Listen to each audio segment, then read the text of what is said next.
Meu nome é Clara e decidi escrever este relato para dividir uma memória que sempre me acompanhou. Eu cresci em um vilarejo pequeno, cercado por terrenos de cultivo e alguns trechos de mata fechada.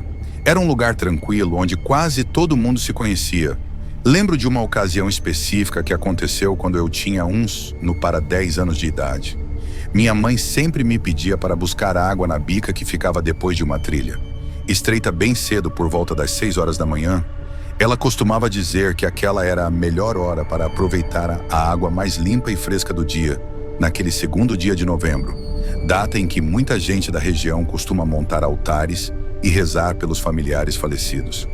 Acordei meio sonolenta, mas cumpri a tarefa. Peguei meu balde de metal, passei pela porta de madeira ainda meio escorada no ombro e fui descendo a trilha coberta por folhas úmidas do sereno. O ar estava gelado e o sol mal havia surgido atrás das montanhas. Lembro de sentir meus pés afundando na terra úmida enquanto o balde balançava na minha mão. Foi quando ouvi algo que me fez parar. Eram vozes finas, como se várias crianças estivessem conversando e cantando ao mesmo tempo. Fiquei confusa, pois aquela hora da manhã ali só passava quem ia trabalhar no roçado ou cuidar dos animais. Decidi me esconder rapidamente atrás de um arbusto sem nem saber por. Talvez o instinto de criança desconfiada tenha falado mais alto. Espiei pela folhagem e, para minha surpresa, vi um grupo de meninos e meninas caminhando pela trilha. Eles pareciam bem animados, alguns falando alto, outros murmurando preces que eu não conseguia entender direito. Fiquei arrepiada, nenhum deles me parecia familiar. Vestiam roupas mais simples do que as nossas, mas estavam limpos e arrumadinhos como se fossem para uma festa. Por um instante, fiquei hipnotizada pela cena e quase não me mexi. Percebi que conforme seguiam, algumas dessas crianças entravam pelas frestas das cercas, das casas, desaparecendo lá dentro. Outras paravam na porta, tentavam empurrar, mas não conseguiam passar. Era como se houvesse algo impedindo a entrada. Então uma menina que ficou do lado de fora se virou e retornou para a trilha sem saber o que fazer. Tomei coragem e a segui em silêncio, carregando o balde vazio. Precisava entender aquilo. Ela caminhou até o portão do cemitério, que ficava mais abaixo na curva do caminho. Meu coração disparou quando vi aquele portão velho. Ranger, ao ser tocado por mãos tão pequeninas, quando a menina notou minha presença, se voltou para mim com um olhar fixo e estranhamente triste. Não disse nada, apenas se aproximou e segurou meu pulso. Senti o toque dela tão gelado que até minha respiração travou. "Vem comigo", murmurou. "Está escuro lá dentro e não quero ficar sozinha." Tentei puxar o braço, mas não conseguia me soltar. Era uma força incompatível com a aparência frágil dela. Antes que eu começasse a gritar, escutei um vozeirão conhecido: "Largue a garota." Gritou seu Joaquim, um lavrador que costumava passar cedo com seu jumentinho para pegar lenha. Ele largou as cordas que segurava e correu na minha direção. A menina me soltou num movimento brusco e correu para dentro do cemitério, sem ao menos abrir o portão de ferro. Não vi direito o que aconteceu, só lembro de ter me jogado, de joelhos no chão, tremendo da cabeça aos pés. Meu corpo todo parecia envolto em um frio que não combinava com aquela hora do dia. Seu Joaquim me ergueu e me levou de volta para casa, onde minha mãe já estava preocupada por ter demorado demais. "Onde já se viu voltar nessas condições?", reclamou ela. "Parecia que você viu uma assombração." Eu não conseguia responder direito entre soluços. Contei o que tinha.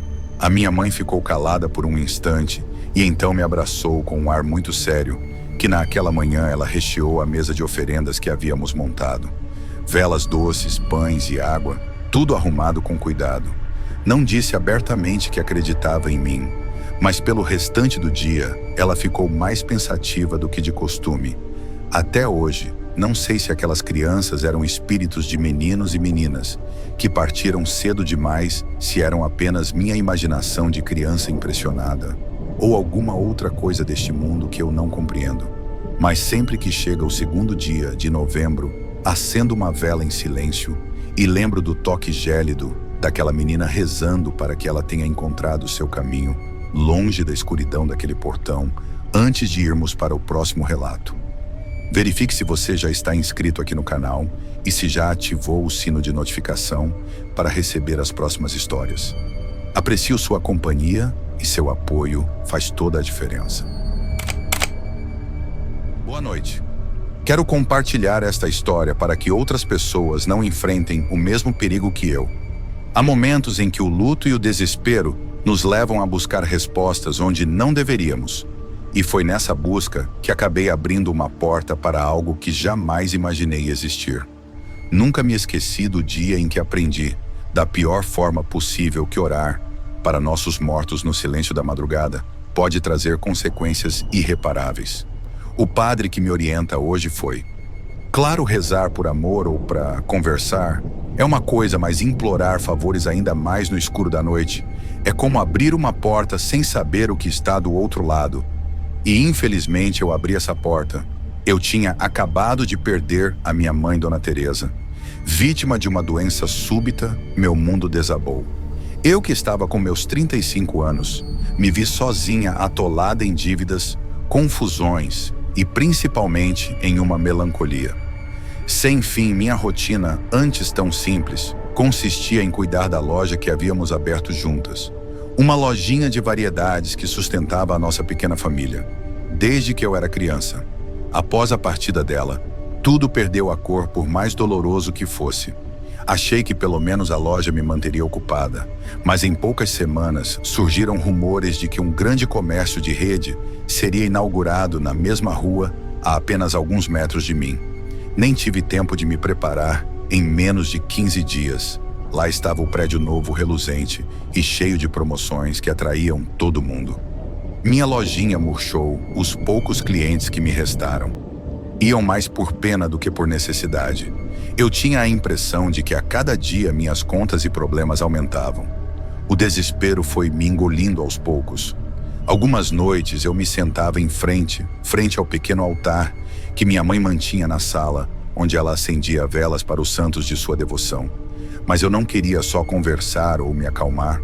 Eu precisava de um milagre. E foi aí que comecei a suplicar diretamente para minha mãe. Sempre tive fé de que os laços de sangue poderiam me ouvir onde quer que estivessem. Então, nas madrugadas, após rezar o terço, eu praticamente exigia que ela me ajudasse. Eu estava consumida pela sensação de abandono e, sendo sincera, exigia que minha mãe resolvesse o caos que havia ficado para trás. Nas primeiras vezes, tudo foi apenas silêncio. Depois passei a sentir uma estranheza no ar. Algo difícil de explicar, mas que me deixava em alerta. Como se houvesse alguém atrás de mim. No começo, acreditei que era resultado do estresse e da tristeza. Uma mistura de insônia com saudade. Mas a sensação foi ficando constante. Eu me levantava no meio da noite e tinha a nítida impressão de ouvir passos no corredor. A casa, que sempre foi acolhedora, passava a me oprimir. Certa madrugada, ajoelhada no chão frio da sala, senti um calafrio que parecia vir de dentro de mim. Não era a temperatura do ambiente, mas uma gélida presença que percorreu meu corpo. Da nuca aos pés, fiquei imóvel, rezando para que fosse apenas fruto da minha imaginação. Foi então que escutei, ou julguei escutar, um leve sussurro. Fechei os olhos e tentei afastar a ideia. No entanto, o sussurro cresceu. Estou aqui. Estou aqui. Minha primeira reação foi o pânico. O timbre lembrava o da minha mãe. Durante alguns segundos, senti uma ponta de alívio. Um consolo em pensar que talvez ela estivesse ali me apoiando. Mas um medo atroz tomou conta de mim. Eu sabia que algo não batia certo. Não era normal ouvir vozes assim audíveis. E ainda por cima, numa hora em que meus nervos estavam em frangalhos. Os dias seguintes foram uma tortura. A loja, cada vez mais vazia, me encarava como um animal ferido, que não encontra saída.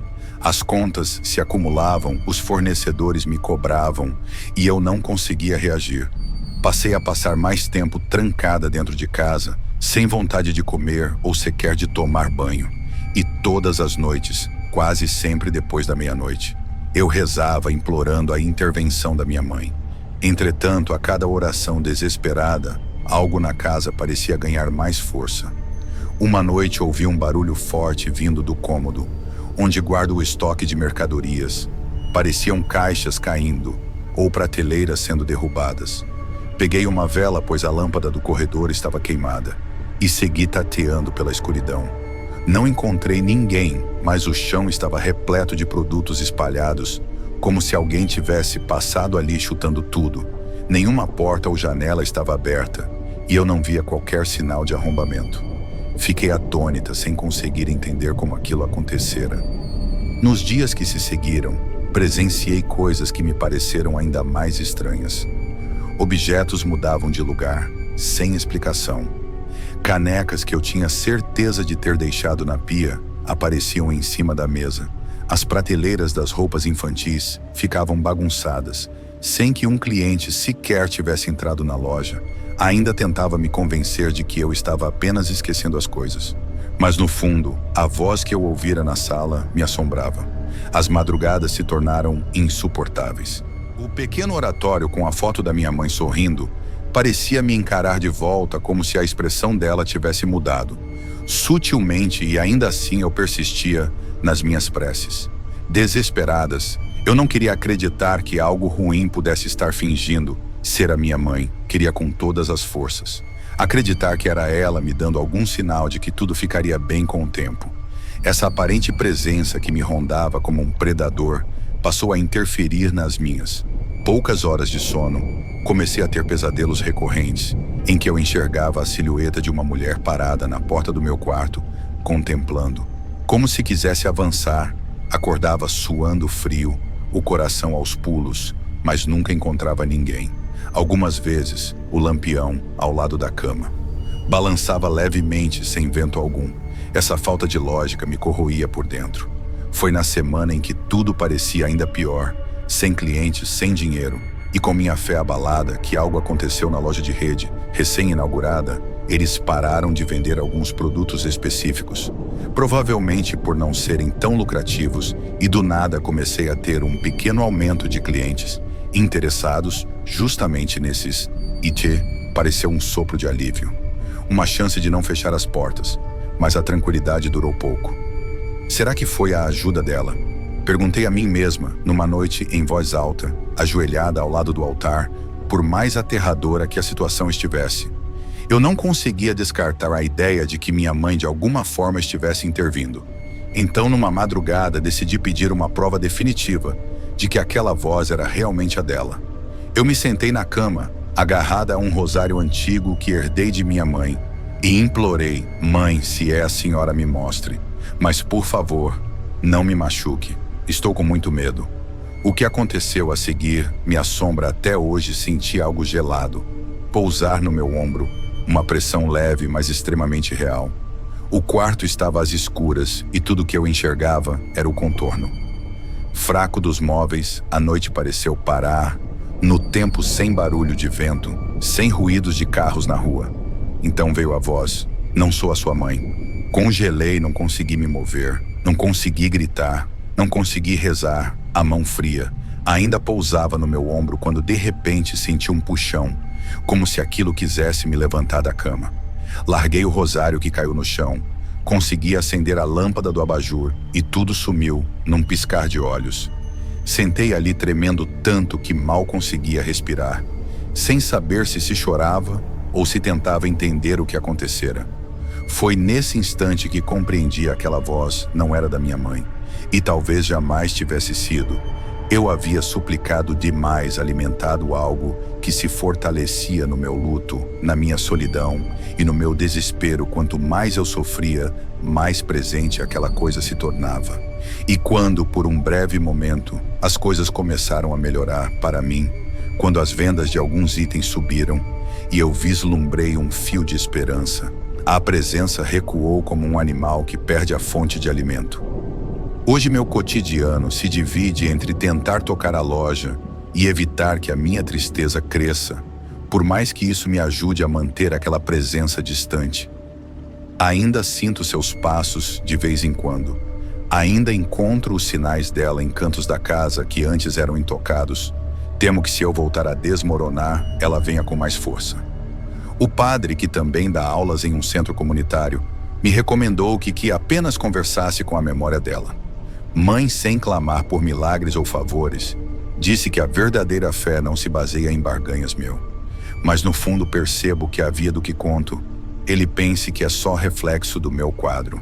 Depressivo, gostaria que fosse, mas sei que há algo a mais nessa ispa por. Isso deixo aqui meu aviso. Se algum dia você se sentir tentado a pedir algo aos seus mortos no meio da noite, lembre-se do meu relato. Pode ser que ao abrir essa porta não seja realmente seu ente querido que venha escutar, e uma vez que algo ganhe espaço no seu lar, expulsá-lo pode ser impossível. Eu mesma não sei mais como fechar essa porta que abri e rezo com a pouca força que me resta para não ter que descobrir o que realmente significa estar sob a presença de quem não pertence ao nosso mundo. Se estiver gostando dos relatos, não se esqueça de já deixar o seu like, ele é muito importante. Sempre me interessei pelo que foge do padrão na época em que eu era mais novo. Tinha um programa de rádio que eu ouvia todas as noites, onde a galera ligava para contar histórias assustadoras que teriam vivido. Eu achava aquilo incrível mesmo, sabendo que podia ter exageros ou invenções. Eu curtia o clima de mistério depois que o apresentador desse programa faleceu. Nunca mais achei nada parecido. Aí comecei a procurar vídeos de terror e fóruns obscuros na internet. E admito que sempre teve um lance estranho ou outro acontecendo perto de mim, tipo enxergar algo de relance, ver objetos sumindo e reaparecendo, escutar uns barulhos estranhos em casa. Mas eram coisas passageiras rápidas. Só que no início de 2020, rolou algo que foi muito além disso. No começo de fevereiro daquele ano, antes de qualquer isolamento começar, eu ainda ia para a faculdade. Normalmente estava na metade do meu curso, numa instituição pública conhecida na região, e seguia a rotina padrão: aulas, trabalhos. Grupo de estudo morava sozinho num quarto, alugado perto do campus, o que me dava certa liberdade.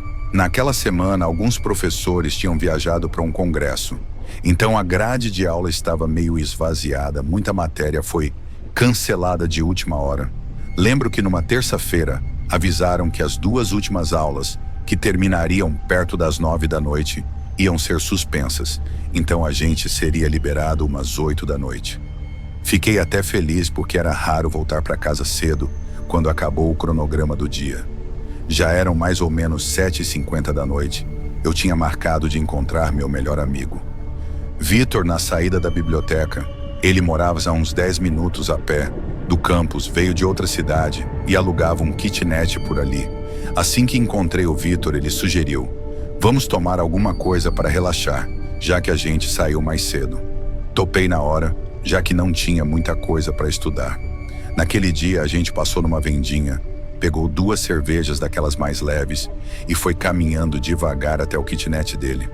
Chegamos lá pouco depois das 8h15, ficamos batendo papo sobre as aulas que a gente ainda teria na semana e rindo das histórias que ouvimos sobre esse congresso, tudo na boa. Eu estava de olho no relógio, porque não queria ficar muito tempo no ônibus público. Depois de certa hora, é um sufoco. Demora mais ou fica lotado. Quando vi, já estava quase dando 9 da noite. Falei pro Vitor que era melhor eu ir logo para não correr o risco de pegar o ônibus lotado ou que demorasse muito. Ele concordou entre me levantar, guardar minhas coisas e sair do prédio. Calculei que já devia ter passado das 9. Assim que pus o pé na rua, senti um vento mais gelado que o normal, mas não dei muita bola. Segui meu caminho até a avenida principal, onde pegaria um ônibus que me deixaria perto de casa. Curiosamente, naquela semana, rolaria um grande evento na Praça Central e muita gente da faculdade estava comentando que ia para lá. Ainda assim era estranho ver as ruas tão desertas mesmo, com uma possível concentração de pessoas em outro ponto da cidade. O trajeto universitário costuma ser bem movimentado ao olhar no celular, mas a tela não acendia, a bateria está fraca. Mas eu tinha carregado antes de eu sair, então não fazia ideia. Pensei que fosse só um bug momentâneo enquanto andava. Reparei em algo que me deixou um pouco inquieto. As ruas estavam bem mais vazias do que deveriam estar naquele horário. Era uma terça-feira por volta das 9 da noite, numa área cheia de restaurantes, lanchonetes e prédios de estudantes. Normalmente tem gente saindo do cursinho, indo ao mercado motoqueiros entregando comida, mas não tudo praticamente deserto. As poucas pessoas que apareciam me pareciam estranhas, com roupas sujas ou rasgadas, cabelo bagunçado e um olhar que me deixou confortável. Podia ser gente em situação de rua ou sob efeito de algo. Preferi não encarar e fui andando rápido. Cheguei no ponto de ônibus da avenida e fiquei mais perturbado. Ainda não tinha ninguém ali.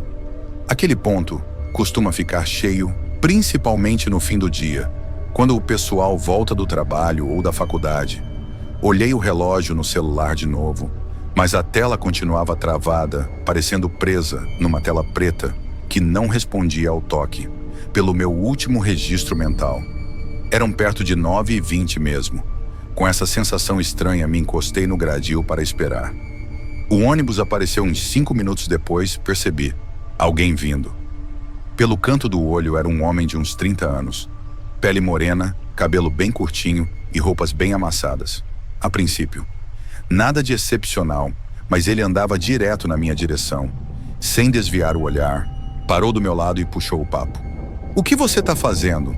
"Sozinho aqui." Ele falava tranquilo, mas tinha algo na postura dele que me deixou desconfiado. Respondi, tentando não soar nervoso. "Tô esperando o ônibus, preciso ir para casa." Ele abriu um sorriso estranho, como se ficasse satisfeito de me ver ali. Foi então que reparei num detalhe perturbador. Os dentes dele pareciam todos do mesmo formato, meio retos e ligeiramente pontudos. Não era nada exagerado, mas era fora do comum, como se ele tivesse feito algum procedimento odontológico bizarro. Tentei disfarçar o incômodo, mas bateu uma tremedeira por dentro. Ele continuou. "Tá cedo para ir para casa. Por que não vem comigo? Tô precisando de alguém para me acompanhar em uns lugares." Balancei a cabeça em negação, tentando não ser mal educado. "Hoje não dá, tenho que acordar cedo. Amanhã tô só esperando o ônibus mesmo." O homem olhou o PR aos lados, meio que conferindo se havia mais gente por perto, e voltou a me encarar. "Eu tava bebendo com umas amigas, mas precisei sair. Agora tô procurando companhia. Você tem cara de quem topa uma festa?" "Não tem." Eu não fazia ideia do que responder, porque não queria bancar o grosso, mas também não queria prolongar aquilo. Dei de ombros, hoje não rola. Quem sabe outro dia. Ele ficou quieto, me analisando. Aquela frieza no olhar me deixava bem desconfortável nesse instante. Pensei que qualquer ônibus que passasse valendo, só para eu cair fora, e como se fosse um milagre, vi um farol surgindo lá na frente. Fiz sinal na hora, nem conferi o itinerário. Antes de eu subir, o cara perguntou: "Tem certeza que é o seu ônibus?" "Tenho sim, boa noite", respondi, querendo encerrar tudo. Assim que entrei, notei outra coisa estranha. Não tinha catraca nem validador. Só um motorista que me olhou e fez um sinal para eu seguir. Tentei dizer que só tinha o bilhete eletrônico, mas ele fez um gesto com a mão. Tipo, "Relaxa, pode entrar." Fui mais pro fundo, onde costumo ficar. Tinham umas 5 ou 6 pessoas, cada uma num canto, e todas me pareciam deslocadas. Um deles era muito magro, se contorcendo, como se tivesse algum espasmo. Outro ficou me encarando sem piscar, com as pupilas, quase sumindo. Me deu um desconforto grande, mas me contive e pensei: vai ver, são pessoas sem condições ou que não têm onde ficar, e pegaram esse ônibus da noite. Só que pelo meu último cálculo mental ainda não passava das 9h30. O ônibus seguia sem parar. Em nenhum ponto percorria avenidas principais, às vezes entrava em ruas secundárias e não ter uma rota certa em dado momento. Passamos em frente ao campus da minha universidade. Olhei pela janela, esperando ver algum movimento que costumava ter turma de curso noturno até tarde. Mas tudo estava às escuras e sem sinal. De ninguém sentir um aperto no peito. Será que teve pan elétrica ou será que hoje não teve aula nenhuma mesmo? Pensei, tentando achar uma explicação lógica. Decidi ficar no ônibus só até a próxima parada para ver se algo fazia sentido. Mas eu só enxergava ruas escuras e calçadas vazias. Aquela sensação de solidão e gente estranha parecia acompanhar meu pensamento. Resolvi descer no ponto seguinte, que ficava num cruzamento normalmente mentado, cheio de quiosques de lanche e gente saindo do trabalho. Seria a melhor chance de pegar outro ônibus ou chamar um carro de aplicativo. Apertei a campainha e o motorista parou, sem dizer nada quando pus o pé na calçada. Senti um alívio imediato, mas ele acabou rápido. Não tinha quiosque aberto, nenhum ambulante, nenhum pessoal uniformizado, tudo vazio. Tentei mais uma vez desbloquear meu celular para ver as horas ou chamar um app de transporte, mas a tela continuava inerte. Fiquei alguns segundos parado, sem saber para que lado ir. Então escutei um barulho de motor chegando e logo depois uma freada, um carro. Prateado vinha devagar e começou a dar ré na minha direção. O vidro do passageiro baixou e vi que era minha prima. Renata, ela me chamou pelo apelido. Ei, o que você está fazendo aqui a essa hora? Entra aí, abri a porta e sentei. Ainda estava abalado com tudo que tinha rolado. Ela me olhou preocupada. Você tá bem? Te liguei várias vezes e nada. Já é quase meia-noite, sabia? Fiquei preocupada e saí dirigindo para ver se te encontrava em algum lugar. Me assustei e fui checar o celular. Eram 11h40, várias ligações perdidas dela e da minha mãe. Simplesmente surgiram assim que a tela voltou a funcionar. Fiquei sem saber o que dizer. Eu tinha certeza de que quando peguei o ônibus ainda era por volta das 9h30. Talvez um pouco perguntei ainda tremendo. Como assim meia-noite? Saí da casa do Vitor faz uns 40 minutos. No máximo, minha prima respondeu. Impossível, eu saí do trabalho umas 11 horas. Fiquei de conversa com uma colega e só agora passei por aqui, achando que não ia ter ninguém na rua. Aliás, a cidade tá estranha, tudo deserto. Tentei inventar alguma desculpa e ao mesmo tempo mandei mensagem para minha mãe dizendo que estava tudo certo. Não fazia ideia de como explicar esse sumiço de 2 horas sem rastro. Improvisei. Pois é, eu fiquei lá no Vitor e nem vi o tempo passar, mas estou indo para casa. Agora minha voz estava meio trêmula. Renata olhou desconfiada, mas ligou o carro e fomos enquanto ela me levava. Eu tentava processar o que tinha acontecido. Era como se eu tivesse pulado do fim da noite para quase meia-noite, sem perceber o tempo passando. E aquelas pessoas estranhas e o homem dos dentes esquisitos. No dia seguinte, falei com o Vitor para confirmar a hora em que eu tinha saído. Ele foi certeiro. Você foi embora um pouco depois. Tenho certeza, não tinha motivo para ele. Inventar nada até hoje não achei uma explicação plausível. Talvez eu tenha tido um surto, um bloqueio mental ou alguma alucinação. Mas ninguém mais comentou nada parecido. Só sabem que eu sumi por quase 3 horas naquela noite sem deixar pista. Já sei que aquelas pessoas estranhas pudessem ser moradores de rua ou gente com problemas psicológicos. Mas por que estariam por toda a cidade, como se fizessem parte de uma espécie de passeio silencioso, e o cara dos dentes pontudos? Será que foi uma ilusão causada pela iluminação ou algo assim? Ou talvez não tenha sido só a minha imaginação? Não sei responder, às vezes o mundo ao nosso redor fica vazio de um jeito que não parece normal. E se você se deparar com uma cidade onde o tempo parece dar saltos, com pessoas sem rumo, vagando na escuridão e estranhos te chamando para lugares desconhecidos, pense bem antes de aceitar carona ou entrar em qualquer ônibus esquisito. O que rolou comigo naquela noite ainda me deixa com uma mistura de medo e curiosidade. Se um dia você passar por algo parecido, fique atento. O tempo pode não ser tão confiável quanto a gente imagina. Eu tinha uns 9 anos quando notei que minha vida não seguia um ritmo contínuo. Meus pais viviam pulando de um lugar para outro na ilusão de encontrar a oportunidade perfeita, às vezes porque o emprego do meu pai dava errado, outras por causa de conflitos que faziam a gente sair correndo. De onde estava, passei a não me apegar a móveis, objetos ou mesmo a amigos, já que logo precisaria recomeçar em outra casa. Acabei me acostumando a isso, mas havia um preço. Minha rotina era sempre bagunçada e meu sono foi ficando cada vez mais picotado.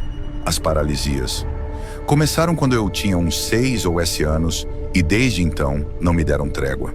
Esses episódios me deixavam em pânico. Parecia que alguma coisa ficava ali entre o sonho e a realidade. Me observando, eu não conseguia mover braços ou pernas, só saíam uns sons roucos fracos que ninguém escutava. Evitava contar. PR, os meus pais, o quanto aquilo me afetava, porque já tinham preocupações demais. Mas por dentro eu morria de medo, principalmente a cada mudança. quando avisaram que a gente ia se mudar de novo.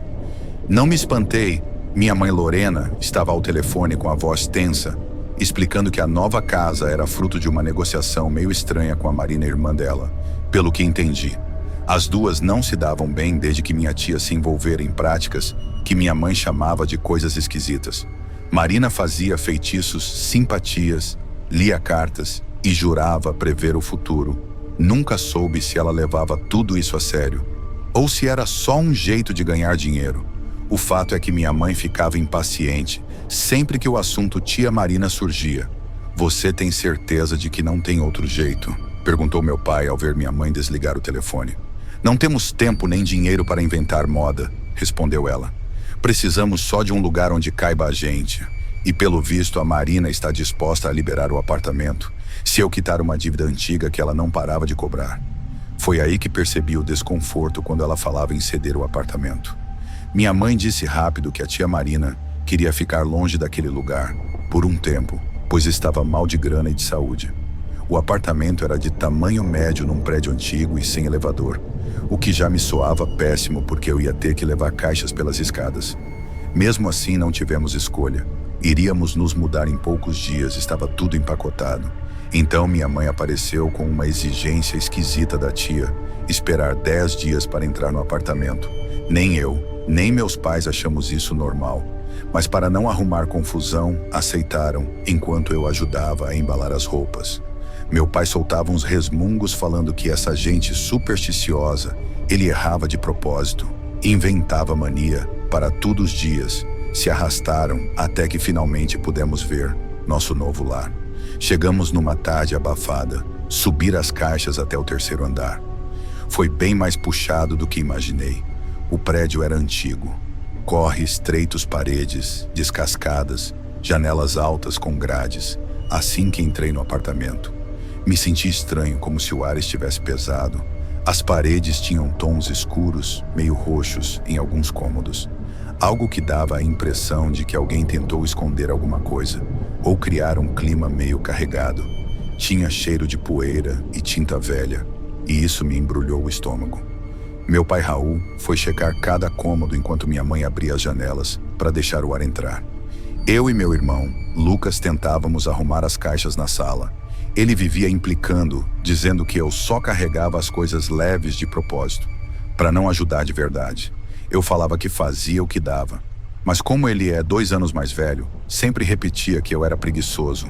Numa dessas idas e vindas, larguei um balde com guloseimas, balas e biscoitos, que comprei com minha mesada perto do sofá. Era meu estoque de sobrevivência. Aquelas semanas de mudança, já que comida disponível no meio do caos nunca é garantida, a gente precisava botar tudo em ordem, e eu não queria ficar na mão quando voltei do corredor com outra caixa. Vi o Lucas parado na porta de cara fechada, segurando um pacote de biscoito vazio. Ele me olhou com raiva e decepção ao mesmo tempo. "Você é muito egoísta", acusou, levantando o pacote amassado. "Por que você escondeu o resto dos doces do que você tá falando?" "Lucas, eu deixei o balde debaixo da janela", respondi sem entender. Não escondi nada, ele insistiu que tinha procurado por toda parte e não achou sinal de balde nenhum. Só encontrou aquele pacote vazio no chão. Tentei argumentar que alguém podia ter levado para jogar fora, mas ele me jogou o pacote nos pés, irritado para descontrair. Falei que talvez algum fantasma tivesse roubado as guloseimas. Lucas revirou os olhos e saiu calado. Sempre que a gente discutia, ele me tratava como se eu fosse culpado de tudo. Meu pai apareceu querendo saber por que estávamos brigando. Contei que o balde sumiu. Do nada, ele, meio indiferente, disse que devia estar largado em algum canto e que eu procurasse melhor. Fui fazer isso ou fingir, porque uma voz na minha cabeça dizia que não adiantaria, o negócio tinha desaparecido ao virar o corredor que ia para a cozinha. Notei uma trilha de balas espalhadas pelo chão, uma depois da outra, como se fossem sido deixadas de propósito.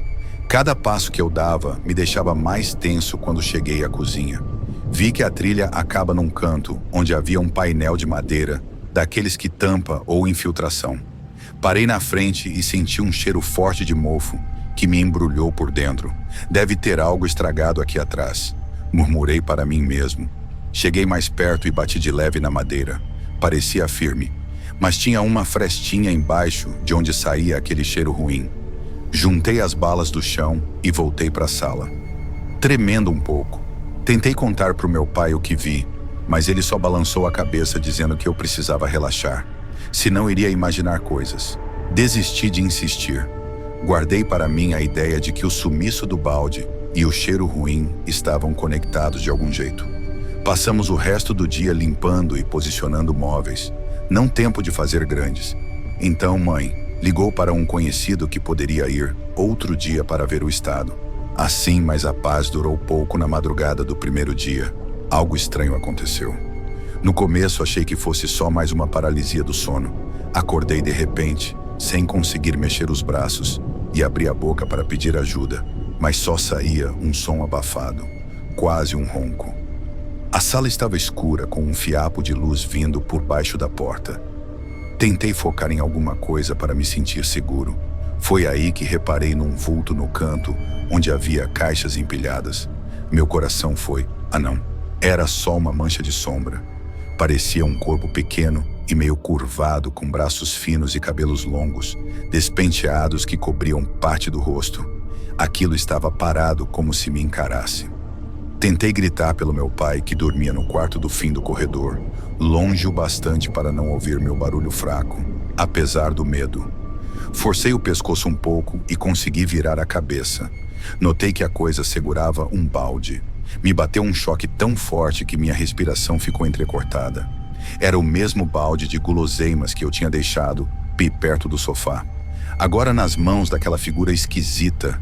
Eu queria fugir, mas o corpo não respondia. Depois de segundos que pareceram horas, a criatura deu um passo curto e sumiu atrás das caixas como se fosse para o corredor. Fechei os olhos, torcendo para ser só um pesadelo. Mas quando abri de novo, percebi que parecia ter se deslocado até perto da porta da cozinha. Então ouvi bem devagar o barulho de algo sendo posto no chão, como se o balde tivesse sido largado em algum lugar. Nesse instante, voltei a me mexer. Gemi tentando respirar direito e senti minha camiseta grudada de suor. Passei o resto da noite sentado, abraçado aos joelhos, sem coragem de sair procurando luz ou chamar meus pais no fundo. Eu mesmo duvidava do que tinha visto e não queria ouvir que era loucura. Fiquei ali até o dia clarear, reparando nas sombras que mudavam conforme os carros passavam na rua. Quando o sol começou a entrar pela janela, ouvi marteladas e serra na cozinha. Eram os reformistas que minha mãe contratou para ver as infiltrações. Levantei ainda, zonzo, e fui procurar alguma prova do que tinha acontecido. Precisava ver se o balde estava na cozinha ou se eu tinha sonhado ao chegar lá. Um dos homens tentava arrancar aquela placa de madeira que eu tinha visto. Cuidado, o cheiro aqui tá forte, avisou usando uma máscara de pano. E dá para sentir bem daqui, concordou o outro com cara de nojo. Meu pai entrou atrás de mim e notou minha expressão assustada. Então ele fez um sorriso de canto, tentando me acalmar. Descobrimos de onde vem esse cheiro horrível. Tem um buraco ou passagem atrás dessa placa. Falou apontando para o painel meio solto assim, que arrancaram a madeira. O ar ficou pesado de mofo e podridão. Dei uns passos para trás, tapando o nariz com a camisa.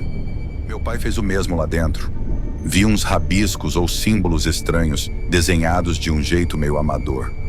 Não dava para entender o que eram, mas pareciam linhas curvas, círculos, entrelaçados. Um dos homens iluminou com a lanterna do celular e deu para notar também manchas de vela derretida e papéis quase virando pó, tipo pergaminhos velhos. Por uma fração de segundo, achei que via algo agachado lá dentro, mas foi rápido demais para ter certeza. Vamos, disse o chefe da equipe falando com meu pai. Se não fechar bem, esse cheiro vai continuar. Meu pai topou na hora, dizendo que preferia resolver logo, sem pensar em superstição. Quando ele falou isso, lembrei da tia Marina e de tudo que contavam sobre as práticas dela. Será que aquele buraco servia para algum ritual? E o que significavam aqueles símbolos? Quis ficar ali observando, mas meu pai me mandou para a sala, dizendo que eu precisava respirar aquela poeira toda. Ele também comentou que minha mãe Lorena tinha saído cedo para tentar falar com a Marina, para saber por que ela exigira 10 dias de espera antes de entrarmos no apartamento. Ao que parece, minha tia tinha sumido. Não atendia chamadas, nem respondia mensagens. Fiquei preocupado e também ansioso, querendo alguma explicação para o que rolou de madrugada. Aquela criatura, aquela paralisia, seria tudo coisa da minha cabeça? Ou tinha alguma coisa de verdade por trás para meu desespero? A reforma foi rapidinha. Em poucas horas, o buraco já estava selado com cimento fresco e a placa de madeira tinha ido embora. Ficou só uma parte úmida na parede que levaria uns dias para secar. Se alguma coisa vivia ali, agora estava presa ou correu antes de ser bloqueada. Fiquei remoendo esse pensamento, mas não tive coragem de falar de novo com meu pai, que não dava ouvidos a nada fora do real. Já perto do meio-dia, minha mãe voltou, com uma cara péssima quando sentou na mesa com a gente. Eu perguntei o que tinha acontecido. Ela olhou para mim e para o Lucas como se pensasse no que podia ou não dizer. Depois falou: "Baixo fui até onde a sua tia estava morando. Bati, chamei nada. De repente alguém no andar de cima começou a jogar garrafas com um líquido fedido. Não dava para saber o que era, mas não parecia água limpa. Fiquei com medo de apanhar de verdade e saí correndo de lá. Não vi o rosto de quem jogou, mas juro que a risada era a da sua tia." Minha mãe concluiu que não ia mais insistir em falar com Marina até ela se dispor a me aparecer. Meu pai concordou, dizendo que toda essa situação era insana. Eu fiquei lembrando do barulho de risada e me perguntando se aquilo não era um aviso ou se minha tia estava passando por algum surto. Chegamos ao segundo dia no apartamento. Na hora de dormir, eu estava exausto, mas tenso, por medo de ter outra paralisia. Peguei no sono enquanto organizava umas caixas. Não sei quanto tempo passou, mas despertei. Num susto, eu estava no meu quarto improvisado ao lado da sala e juro que ouvi algo raspando a parede do corredor, num ritmo cadenciado. Peguei uma lanterna e saí para ver a casa inteira. Estava num silêncio pesado, meu irmão dormindo, a sono solto, e meus pais, no quarto deles. Fui até a cozinha. Tudo parecia normal, só sentia o de tinta e cimento da reforma. Nada de balde, nada de guloseimas. Aproximei a lanterna da parede recém-sentada, tentando achar qualquer rastro dos símbolos que eu tinha visto, mas estava tudo coberto, nem dava para notar. Onde ficava a placa, antes um misto de frustração e alívio, me fez desligar a lanterna e voltar para o colchão. No dia seguinte, acordei mais tarde que o habitual. Meu pai disse que os pedreiros tinham terminado cedo e só voltariam de 2 dias para lixar e pintar. Almocei calado, sem saber como retomar o assunto da criatura ou do balde quando toquei no assunto. Minha mãe, ainda mexida por causa da briga com Marina, disse que eu estava estressado pelas mudanças e que precisava focar em algo positivo. Ela até demonstrava preocupação, mas não entendia o que eu realmente sentia. Já o Lucas fazia pouco de mim. Ele tá inventando história para encobrir. Que comeu os doces, escondido. "Cala a boca, Lucas. Não tem nada a ver", rebati irritado. Meu pai mandou a gente parar. Eu tentei explicar que havia algo estranho ali, mas ele só falou que problemas de sono podem causar alucinações para evitar mais briga. Me fechei no meu canto. Mais tarde fui para a cozinha tomar água e pensar enquanto lavava um copo. Lembrei de uma história que minha mãe me contara. Tempos atrás, ela disse que certa vez visitou a casa da Marina e ouviu passos e ruídos correndo pelo telhado e pelas paredes. Na época, minha tia comentou que era tipo uma mascote que ela alimentava quando dava na telha e que ficava irritada se fosse ignorada quando eu era mais novo. Imaginei que fosse um bicho qualquer, tipo um gato ou um rato grande, mas agora tudo parecia bem mais esquisito. Eu estava tão distraído que nem percebi o Lucas chegando, querendo encher uma garrafa de água para o quarto dele. Ele me olhou com cara de quem ainda não tinha superado a briga, mas deixei ele passar. Não valia a pena começar tudo de novo. Naquela tarde, minha mãe tentou ligar para a Marina uma última vez sem resposta. Decidiu então cortar contato. De vez eu ficava imaginando o que ela teria deixado ali, naquele apartamento. Aqueles 10 dias de espera seriam para dar tempo da tal mascote ir embora ou se acostumar às novas presas. Eu ficava com a cabeça fervendo de perguntas. As noites seguintes ficaram mais silenciosas. Minhas paralisias do sono diminuíram. o que foi um alívio e, ao mesmo tempo, me deixou encucado. Como pode, justo num lugar tão carregado, meus sintomas darem uma trégua? Eu tentava acreditar que era só cansaço, mas sentia que aquela coisa, ou o que quer que fosse, tinha dado um jeito de sumir ou se esconder. De vez era um alívio e uma angústia ao mesmo tempo. Cada canto do apartamento me lembrava o vulto segurando o balde. Às vezes eu me pegava, olhando para as janelas estreitas, achando que podia ver algo se enfiar ali. Em certos momentos, eu chegava a bater de leve nas paredes para ver se soava oco. Meu irmão debochava, me chamando de caçador de fantasmas. Meus pais, preocupados porque eu andava sem apetite, decidiram me levar a um médico, fiz consultas e exames e o diagnóstico. Foi simples: estresse, ansiedade e distúrbios de sono. Mandaram eu tentar descansar, fazer uns exercícios leves e marcar sessões com uma psicóloga. Não contei para ela sobre o vulto segurando o balde com medo de levar um rótulo de maluco. Falei só das paralisias. Ela me recomendou anotar meus horários de sono, tomar um chá calmante e manter um diário para minha surpresa. Isso até ajudou. Com o passar das semanas, a vida entrou num ritmo quase normal. O apartamento tinha uns defeitos, mas servia a meus pais, ajeitaram os móveis que couberam lá e se viraram com o resto. O Lucas estava bem feliz por ter um quarto só para ele e poder andar de bicicleta no bairro. Eu tentava ignorar a ideia de que a qualquer momento podia aparecer algo estranho quando ficava sozinho. Ainda ouvia uns barulhinhos fracos na parede, mas nunca mais vi nenhuma criatura. 2 meses depois, de madrugada, o celular da minha mãe tocou na cozinha. A casa estava silenciosa, meus pais dormindo. Lucas também foi atender. Antes que todo mundo acordasse, no identificador apareceu o número da tia Marina. Atendi, mas ninguém falou nada. Só ouvi respirações leves, como se a pessoa tivesse medo de falar. Chamei baixinho pela minha mãe, mas ela não apareceu. Fiquei alguns segundos segurando o telefone e a ligação caiu do nada. Fiquei paralisado. Se era mesmo a tia Marina, o que ela queria? Será que me culpava por ter lacrado a tal mascote dentro do apartamento? Ou só que queria confirmar se a gente ainda estava lá? A imaginação correu solta e eu demorei para conseguir dormir de novo, até hoje.